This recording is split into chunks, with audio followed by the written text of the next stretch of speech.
गणित भाग 1 प्रकरण पहिले दोन चलातील रेषीय समीकरणे या प्रकरणावरती आधारित सराव संच 1.3.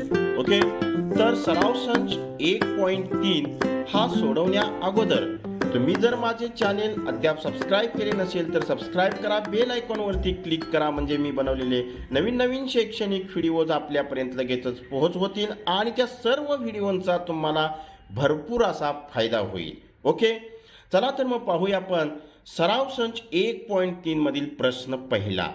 आपल्याला या ठिकाणी निश्चयक दिलेला आहे की ज्याच्यामध्ये दोन ओळी आहेत आणि दोन उभे रकाने आहेत, म्हणजे दोन रो आणि दोन कॉलम, म्हणजेच ज्याची कोटी 2 आहे, अशा पद्धतीच्या निश्चयकाचा अभ्यास तुम्हाला यावर्षी आहे. मग निश्चयकाची किंमत कशी काढायची याचा आपण अभ्यास केलेला आहे. तर आता या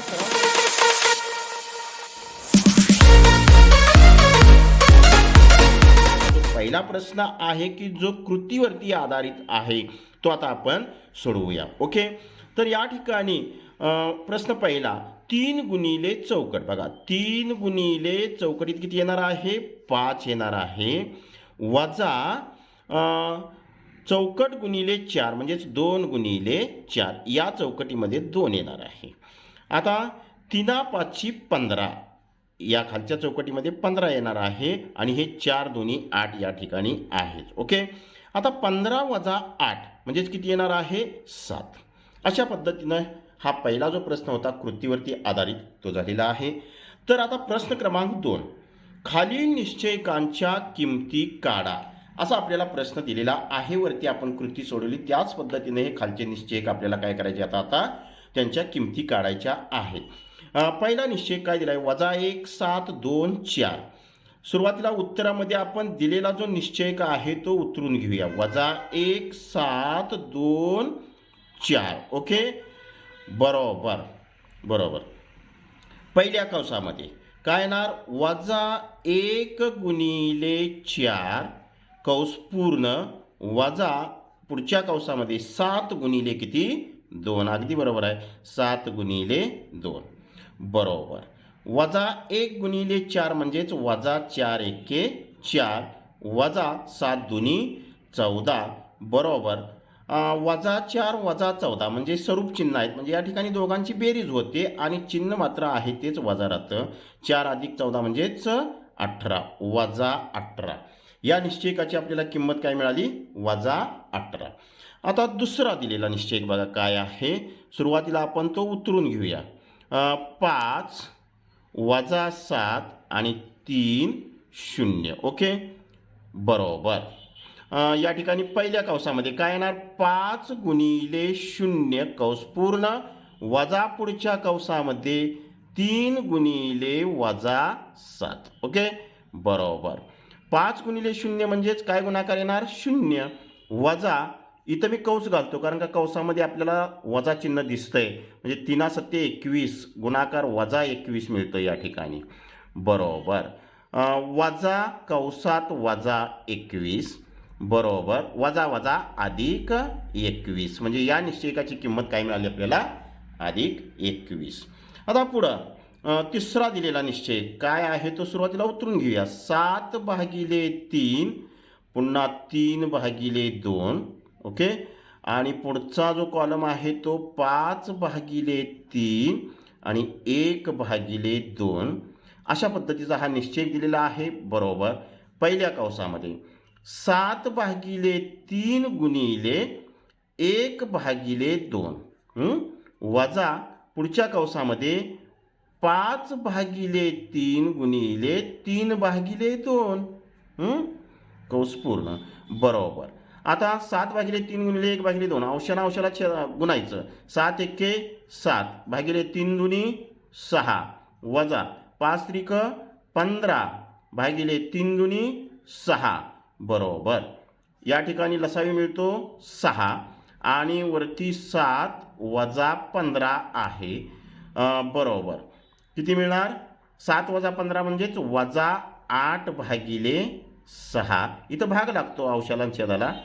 काय येणार इथं? बेचोक 8 म्हणजे -4 भागिले बेत्रिक 6 -4 भागिले 3 म्हणजेच या निश्चयकाची किंमत आपल्याला -4 भागिले 3 अशी मिळालेली आहे. ओके, हा होता प्रश्न दुसरा. आपण आता पाहूया पुढचा प्रश्न. प्रश्न क्रमांक 3. खालील एक सामायिक समीकरणे क्रेमरच्या पद्धतीने सोडवा. क्रॅमर्स रूल आपण शिकलेलो आहोत, त्याच्यावरती आधारित हा प्रश्न आहे. सुरुवातीला काय करायचं, दिलेली जी एक सामायिक समीकरणं आहेत ती उतरून घ्यायची आणि त्यांना क्रमांक द्यायचे. चला तर मग आपण त्यांना उतरून घेऊया आणि क्रमांक देऊया. अशा पद्धतीनं आपण उतरून घ्यायची, त्यांना क्रमांक द्यायचे. दिलेली समीकरणं AX अधिक BY बरोबर C या स्वरूपात आहेत का बघायचे असतील तर डायरेक्ट आपण उतरून घ्यायची आणि क्रमांक द्यायचे. आता याच्यावरून काय करायचं, A1 B1 C1 A2 B2 C2 या किमती काढून घ्यायच्या. इथं आपल्याला A1 बरोबर काय किंमत आहे 3, पुन्हा B1 बरोबर किंमत आहे -4 आणि C1 बरोबर आहे 10. त्याचबरोबर A2 बरोबर आहे 4, B2 बरोबर आहे 3 आणि C2 बरोबर आहे किती? 5. ओके, आता आपण या A1 B1 C1 A2 B2 C2 या सगळ्या आपल्याला किमती मिळालेल्या आहेत. आता त्यावरून आपण आता काय करायचं, सुरुवातीला आपल्याला D ची किंमत मिळवण्यासाठी निश्चयक लिहायचा. मग D साठी निश्चयक काय, A1 A2 B1 B2 बरोबर. आता A1 ची किंमत काय आहे 3 आहे, A2 ची किंमत 4 आहे, B1 ची किंमत -4 आहे आणि B2 ची किंमत 3 आहे. अशा पद्धतीने हे आपल्याला निश्चयक मिळाला. हा सोडवायचा. आता पहिल्या कौसामध्ये 3 गुणिले 3 कौस पूर्ण वजा दुसऱ्या कौसामध्ये -4 गुणिले 4 बरोबर 3 त्रिक 9 वजा कौसात -16 बरोबर 9 वजा वजा अधिक 16 बरोबर 25. म्हणजे या ठिकाणी आपल्याला D ची किंमत काय मिळाली, बरोबर 25 मिळाली. आता DX काढून घ्यायचा. DX काढण्यासाठी क्रॅमरच्या रूलनुसार आपल्याला त्याच्यासाठी निश्चयक लिहायचा आहे. DX काढत असताना X चल असणारी पदं वगळायची आणि स्थिर संख्या म्हणजे C1 C2, इथं आपल्याला C1 C2 आणि पुन्हा B1 B2 असे दोन आपल्याला काय करता येतात, तर रकाने 2 मिळवता येतात. आता यांच्या किमती आपल्याकडे उपलब्ध आहेतच. C1 किती आहे 10, C2 5, B1 -4 आणि B2 आहे 3. अशा आपण किमती लिहून हे निश्चय तयार केले. पहिल्या कौसामध्ये 10 गुणिले 3 कौस पूर्ण वजा दुसऱ्या कौसामध्ये -4 गुणिले 5 बरोबर 10 त्रिक 30 वजा पुन्हा एकदा कौस वजा 5 20 बरोबर 30 वजा वजा अधिक 20 बरोबर 30 आणि 20 50. म्हणून या ठिकाणी आपल्याला DX ची किंमत काय मिळाली, बरोबर 50 मिळाली. ही DX ची किंमत झाली. याच्यानंतर आता आपल्याला DY काढून घ्यावा लागतो. ओके, आता DY काढण्यासाठी काय करावं लागतं बघा, आपल्याला निश्चयक लिहावा लागतो. तो कसा लिहायचा आहे, तर DY म्हणजे Y चल असणारी पदं या ठिकाणी वगळायची. मग आता X म्हणजेच या ठिकाणी A1 A2 आणि C1 C2 असा आपल्याला निश्चयक मिळतो. मग यांच्या आपल्याकडे किमती आहेतच, त्या लिहायच्या. A1 ची किंमत 3 आहे, A2 ची किंमत 4 आहे, पुन्हा C1 ची किंमत 10 आणि C2 ची किंमत आहे 5. ओके बरोबर. पहिल्या कौसामध्ये 3 गुणिले 5 वजा दुसऱ्या कौसामध्ये 10 गुणिले 4 बरोबर 3 5 15 वजा 10 चौक 40 बरोबर. याच्यात आता इथं आपण काय करायची, वजाबाकी करायची. किती येणार हो, तर 25 आणि चिन्ह काय असणार, वजा. म्हणून या ठिकाणी DY ची आपल्याला किंमत मिळाली -25. ओके, आता काय करायचं, आता क्रेमरच्या रूलनुसार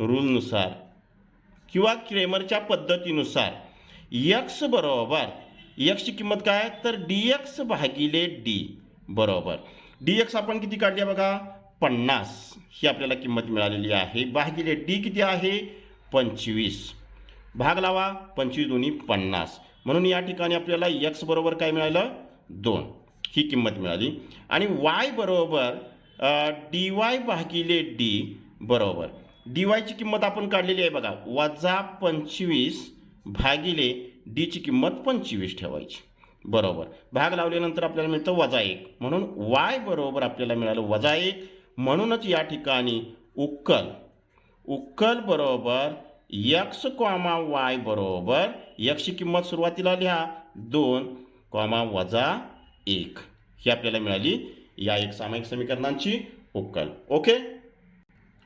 प्रश्न तिसऱ्यातील उदाहरण क्रमांक 2 4x अधिक 3y वजा 4 बरोबर 0 आणि 6x बरोबर 8 वजा 5y अशी दोन आपल्याला एक सामायिक समीकरणं दिलेली आहेत। त्याच्यासाठी आपण आता एक विधान लिहूया।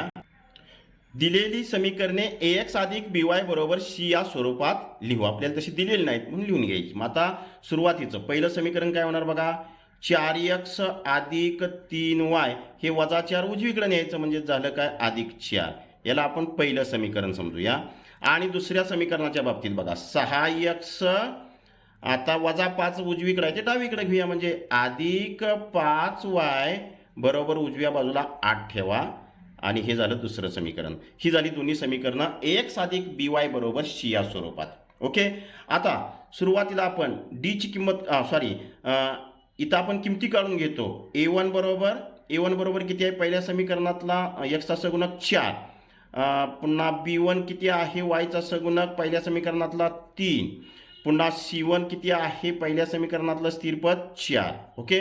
पुन्हा a2 बरोबर दुसऱ्या समीकरणातला x चा सगुणक 6 पुन्हा b2 बरोबर आहे y चा सगुणक 5 आणि c2 बरोबर आपल्याला मिळतो 8।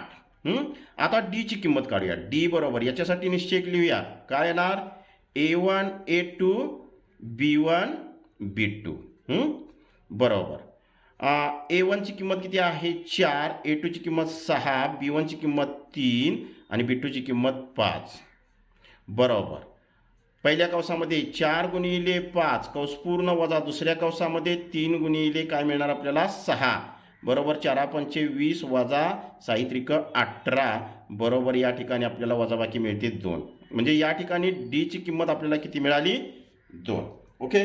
आता आपण काढूया लगेचच dx साठी आता आपण निश्चय मिळूया। dx म्हटलं की x चल असणारी पदं वगळायची म्हणजेच काय होणार या ठिकाणी आता c1 c2 आणि b1 b2 असा आपल्याला निश्चय मिळतो। मग या ठिकाणी c1 ची किंमत काय आहे 4 c2 ची किंमत आहे 8 b1 ची किंमत आहे 3 आणि b2 ची किंमत आहे 5 बरोबर पहिल्या कंसामध्ये 4 गुणिले 5 वजा दुसऱ्या कंसामध्ये 3 गुणिले 8 बरोबर 4 पंचे 20 वजा 8 त्रिक 24 बरोबर या ठिकाणी वजा 4 आपल्याला मिळतं म्हणजेच या ठिकाणी dx बरोबर आपल्याला किंमत काय मिळाली वजा 4 ही dx ची किंमत मिळाली ओके।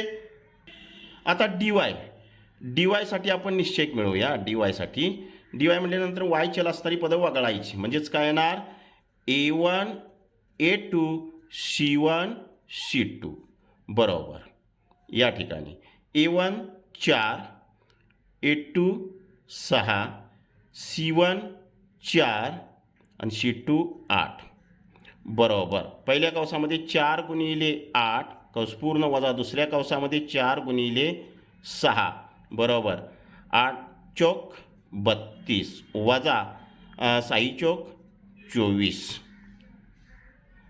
32 वजा 24 म्हणजेच या ठिकाणी मिळतं आपल्याला 8 म्हणून dy ची किंमत आपल्याला या ठिकाणी किती मिळाली 8 dy ची किंमत मिळाली आपल्याला या ठिकाणी 8 मिळालेली आहे ओके।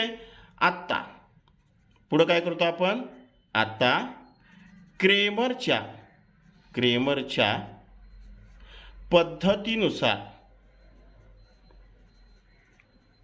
क्रेमरच्या पद्धतीनुसार x बरोबर dx भागिले d, बरोबर. dx ची किंमत किती आली -4 भागिले d ची किंमत किती आहे 2, बरोबर. इथं भाग लावल्यानंतर आपल्याला मिळतं -2, म्हणून x ची किंमत मिळाली आपल्याला -2. आता y बरोबर dy भागिले d बरोबर dy ची किंमत आपण मिळवलेली आहे 8 भागिले d किती आहे 2, बरोबर 2×8, म्हणून y ची किंमत आपल्याला या ठिकाणी मिळाली 4. मग शेवटी उक्कल बरोबर चला आपल्याला x y आहे. सुरुवातीला x ची किंमत लिहा -2, 4. अशी आपल्याला या समीकरणांच्यासाठी उक्कल मिळालेली आहे. ओके. प्रश्न तिसऱ्यातील उदाहरण क्रमांक 3 काय दिले बघा. x + 2y बरोबर -1, 2x - 3y बरोबर 12 ही दिलेली दोन्ही समीकरणं ax + by बरोबर c या स्वरूपात आहेत. ते आपण मांडून घेऊया आणि त्यांना क्रमांक देऊया. अशा प्रकारे दोन्ही समीकरणं मी मांडून घेऊन त्यांना क्रमांक दिलेला आहे. a1 ची किंमत लिहिली x चा सहगुणक पहिल्या समीकरणातील, b1 ची किंमत लिहिली 2, c1 ची किंमत -1, a2 दुसऱ्या समीकरणातील x चा सहगुणक 2, b2 दुसऱ्या समीकरणातील y चा सहगुणक -3 आणि c2 दुसऱ्या समीकरणातील स्थिरपद म्हणजे 12. आता आपण काय करूया d ची किंमत काढूया. त्याच्यासाठी निश्चयक मिळवूया. d साठी आपण a1 a2 b1 b2 बरोबर. आता a1 ची किंमत आहे 1, a2 ची किंमत आहे 2, b1 ची 2, b2 ची -3 असा आपल्याला निश्चयक मिळाला. हा सोडवायचा आपण. 1 गुणिले -3 वजा 2 गुणिले 2, बरोबर.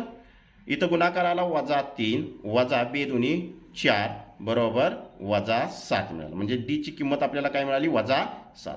आता dx बरोबर x चल असणारं सोडून द्यायची पद्धत. मग या ठिकाणी c1 c2 आणि b1 b2 असा आपल्याला निश्चयक मिळतो. त्याच्या किमती फक्त लिहायच्या. आता c1 किती आहे -1, c2 12, b1 2 आणि b2 -3 बरोबर. पहिल्या कंसात -1 गुणिले -3 वजा दुसऱ्या कंसामध्ये 2 गुणिले 12 बरोबर. या ठिकाणी वजा गुणिले वजा म्हणजे अधिक येणार आहे. 3 एके 3 वजा 12 दुनी 24 बरोबर.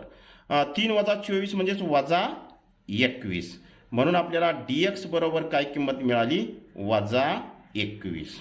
आता आपण लगेच काढूया dy बरोबर म्हणजेच y हे चल असणारी पद्धत सोडून द्यायची. म्हणजेच या ठिकाणी आपण निश्चय लिहितो a1 a2 c1 c2 बरोबर. a1 1 आहे, a2 ची किंमत 2 आहे, c1 ची किंमत -1 आहे, c2 ची किंमत 12 आहे बरोबर. पहिल्या कंसामध्ये 1 गुणिले 12 वजा दुसऱ्या कंसामध्ये -1 गुणिले 2 बरोबर. 12 एके 12 वजा पुन्हा कंस -2 बरोबर. 12 वजा वजा अधिक 2 बरोबर 12 आणि 2 14 ही मिळाली आपल्याला dy ची किंमत 14. आता काय द्यायचं. क्रेमरच्या पद्धतीनुसार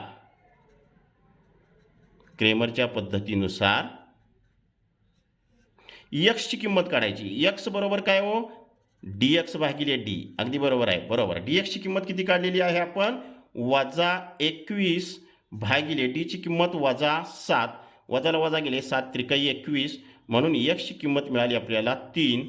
आता y ची किंमत काढूया. y बरोबर dy भागिले d बरोबर. dy ची किंमत आपण काढलेली आहे 14 भागिले -7 म्हणजेच -7 दुनी 14 -2 मिळते किंमत, म्हणून y बरोबर -2 अशी किंमत मिळाली. म्हणून शेवटी लिहायचं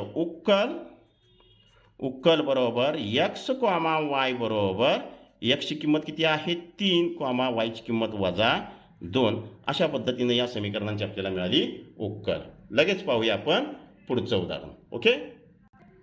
प्रश्न तिसऱ्यातील उदाहरण क्रमांक 4 6x - 4y बरोबर -12, 8x - 3y बरोबर -2 ही आपल्याला एक सामायिक समीकरणे दिलेली आहेत. ती x + by बरोबर c या स्वरूपात असल्या कारणाने मी लिहून घेतलेली आहेत. आणि त्या दोघांना क्रमांक 1 आणि 2 असा दिलेला आहे. त्याच्यावरून आपण A1, B1, C1, A2, B2, C2च्या पण किमती या ठिकाणी मांडलेल्या आहेत. सुरुवातीला आपण आता डीची किंमत काढण्यासाठी निश्चय लिहूया. डी म्हणजेच A1, A2 आणि B1, B2. ओके, आता तुमच्या पाठच झाला असेल. तर या ठिकाणी A1ची किंमत काय आहे 6, A2ची 8, पुन्हा B1ची -4 आणि B2ची -3 असा आपल्याला निश्चय मिळाला. हा सोडवायचा फक्त. पहिल्या कंसामध्ये 6 गुणिले -3 बरोबर, वजा दुसऱ्या कंसामध्ये -4 गुणिले किती आहे 8 बरोबर, साहित्रिक 18 म्हणजे या ठिकाणी -18 गुणाकार मिळाला. वजा कंसात -8 चौक 32. ओके बरोबर, -18 वजा अधिक 32. आता या ठिकाणी वजाबाकी करा. किती येणार 14 येणार. बरोबर आहे, अधिक 14. या ठिकाणी आपल्याला डीची किंमत काय मिळाली 14 मिळाली. त्याच्यानंतर आता DX काढायचं. DX बरोबर काय येणार, DXची किंमत काढत असताना C1 C2 आणि B1 B2 बरोबर, यांच्या किमती लिहिल्या की तो आपल्याला मिळतो तो निश्चय म्हणजे DX. आता C1ची किंमत किती आहे -12, C2ची -2 आहे, B1ची -4 किंमत आहे आणि B2ची -3 आहे. हा निश्चय बरोबर. पहिल्या कंसामध्ये -12 गुणिले -3 वजा दुसऱ्या कंसामध्ये -4 गुणिले -2 बरोबर, वजा अधिक 12×36 वजा या ठिकाणी वजा अधिकच होणार आहे, 4 दुनी 8 बरोबर. ओके, आता या ठिकाणी आपण काय करायचं 36 वजा 8 म्हणजेच काय मिळणार 28. म्हणजेच या ठिकाणी आपल्याला DXची किंमत मिळाली 28. आता आपण काढूया DY. DY बरोबर काय मिळणार आपल्याला आता A1 A2 C1 C2 बरोबर. A1 किती आहे 6, A2 आहे 8, C1 -12 आणि C2 -2 बरोबर. पहिल्या कंसामध्ये 6 गुणिले -2 कंस पूर्ण वजा दुसऱ्या कंसामध्ये -12 गुणिले 8 बरोबर, 6 दुनी 12 -12 वजा कंसात 12×8 = -96 बरोबर, -12 वजा अधिक 96. मग -12 अधिक 96 म्हणजेच किती येणार 84. किती येणार 84. म्हणजे या ठिकाणी आपल्याला DYची किंमत मिळाली काय 84. ओके, आता क्रेमरच्या पद्धतीनुसार X बरोबर DX भागिले D बरोबर, DXची किंमत किती आहे 28 भागिले Dची किंमत किती आहे 14 बरोबर, 14 दुनी 28 म्हणून Xची किंमत आपल्याला या ठिकाणी मिळाली 2. आणि Y बरोबर क्रेमरच्या पद्धतीनुसार DY भागिले D बरोबर, DYची किंमत आहे 84 भागिले खाली 14 बरोबर, 84 म्हणजे 6 म्हणून Yची किंमत आपल्याला या ठिकाणी मिळाली 6. म्हणून उकल बरोबर X, Y बरोबर Xची किंमत 2, Yची किंमत 6 म्हणजे अशा पद्धतीने ही आपल्याला या ठिकाणी उकल मिळालेली आहे. उदाहरण क्रमांक 5. 4m अधिक 6n बरोबर 54, 3m अधिक 2n बरोबर 28 असे आपल्याला एक सामायिक समीकरण दिलेली आहे. ती AX अधिक BY बरोबर C या स्वरूपात असल्या कारणाने लिहून घेतलेली आहे. त्यांना क्रमांक दिलेला आहे. येथे A1 बरोबर 4, A2 बरोबर 3, B1 बरोबर 6, B2 बरोबर 2, C1 बरोबर 54, C2 बरोबर 28 या किमती मांडलेल्या आहेत. D बरोबर निश्चय A1 A2 B1 B2. मग त्या किमती लिहिल्या आणि किमती लिहिल्यानंतर या निश्चयकाची मी या ठिकाणी किंमत काढलेली आहे. ती -10 आली. तीच आपली काय झाली डीची किंमत झाली. त्याच्यानंतर DX म्हटलं की X चल असणारे किंवा या ठिकाणी M चल असणारी पदं वगळलेली आहेत. आणि पुन्हा C1 C2 B1 B2, C1 C2 B1 B2, C1 C2 म्हणजे 54 28 आणि B1 B2 म्हणजे 6 2 अशी या ठिकाणी किमती लिहिलेल्या आहेत बरोबर. पुन्हा यांचा तिरकस गुणाकार वजाबाकी केली आणि सोपं रूप दिल्यानंतर -60 ही किंमत मिळाली, म्हणजेच ही झाली dx बरोबर किंमत आपली, बरोबर. त्याच्यानंतर dy म्हटल्यानंतर y पद, y चल असणारी पदं, म्हणजेच या ठिकाणी n चल असणारी पदं वगळण्यात आली आणि पुन्हा मग a1 a2 c1 c2 बरोबर 4 3 4 3 54 28. नेहमीप्रमाणे आपला जो गुणाकार आहे तो वजाबाकी गुणाकार करून वजाबाकी करण्याची क्रिया ती केली आणि त्याच्यानंतर आपल्याला किंमत -50 मिळाली, तीच आपली dy झाली. आता क्रेमरच्या पद्धतीनुसार आपल्याला माहितीच आहे x बरोबर dx भागिले d बरोबर या ठिकाणी dx ची किंमत होती किती -60 आणि d ची किंमत आहे -10, ती या ठिकाणी ठेवली आणि सोपं रूप दिल्यानंतर 6 किंमत मिळाली, म्हणजे x बरोबर 6 मिळालं. y बरोबर dy भागिले d बरोबर -50 भागिले 10. dy ची किंमत -50 आहे आणि d ची किंमत -10, वजाला वजा गेले 10 5 50 5. y ची किंमत आपल्याला 5 मिळाली. म्हणून उकल बरोबर m, n, m आणि n ही दोन चल आहेत. m, n म्हणजे या ठिकाणी x, y आपण मानलेली आहेत, बरोबर 6 आणि 5 ही झाली या समीकरणांची उकल. लगेचच आपण पाहूया पुढचं उदाहरण. उदाहरण क्रमांक 6, 2x अधिक 3y बरोबर 2. x वजा y भागिले 2 बरोबर 1/2 अशी एक सामायिक समीकरण दिलेली आहेत. ती ax अधिक by बरोबर c या स्वरूपात असल्या कारणाने मी खाली उतरून घेतलेली आहेत. त्यांना 1 आणि 2 असा क्रमांक दिलेला आहे. येथे आता आपल्याला येथे किमती आपण लिहूया.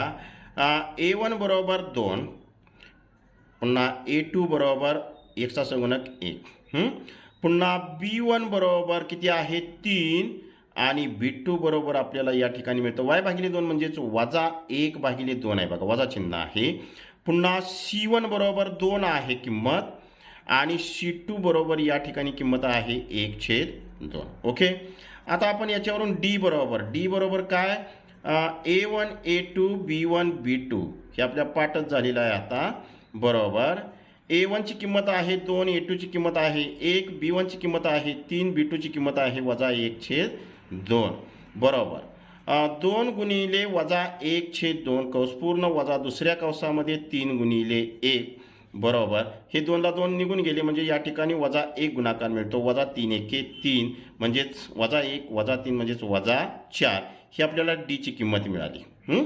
आता dx बरोबर c1 c2 आणि b1 b2, बरोबर.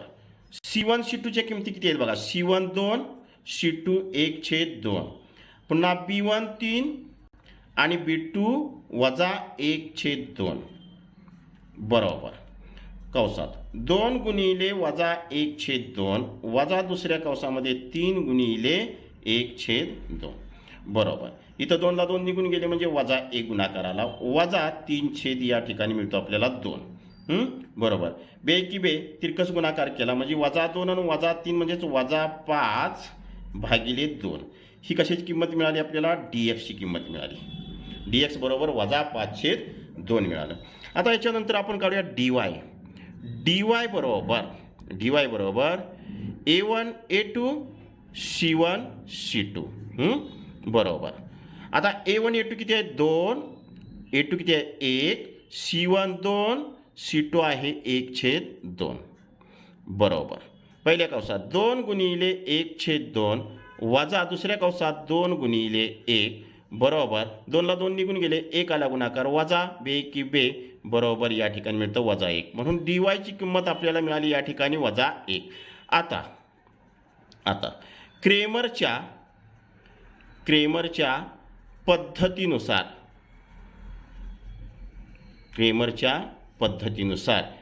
x बरोबर dx भागिले d बरोबर dx किती आहे -5 भागिले 2 भागिले d ची किंमत किती आहे -4, बरोबर. ओके. वजाला वजा निघून गेले, 5 भागिले 2 भागिले 4 म्हणजेच 5 भागिले मग काय आपल्याला मिळणार 8. म्हणून x बरोबर या ठिकाणी मिळालं आपल्याला 5 भागिले 8 ही किंमत. आता y बरोबर dy भागिले d dy ची किंमत किती आहे -1 भागिले d ची किंमत किती आहे -4, वजाला वजा गेले 1 भागिले 4 म्हणून y ची किंमत या ठिकाणी मिळाली आपल्याला 1/4. म्हणून उकल उखल बरोबर x, y बरोबर x ची किंमत किती आहे 5/8 y ची किंमत 1/4 अशा पद्धतीनं या समीकरणांची आपल्याला या ठिकाणी उकल मिळालेली आहे. ओके, तर हा सराव संच या ठिकाणी पूर्णपणे सोडवून संपलेला आहे. याच्यातील सर्व उदाहरणं तुम्हाला समजली असतील असं मी गृहीत धरतो. आपण या ठिकाणी थांबूया. हा व्हिडिओ आवडल्यास लाईक करा, शेअर करा, सबस्क्राईब करा. पुन्हा भेटू आपण याच प्रकरणाच्या पुढील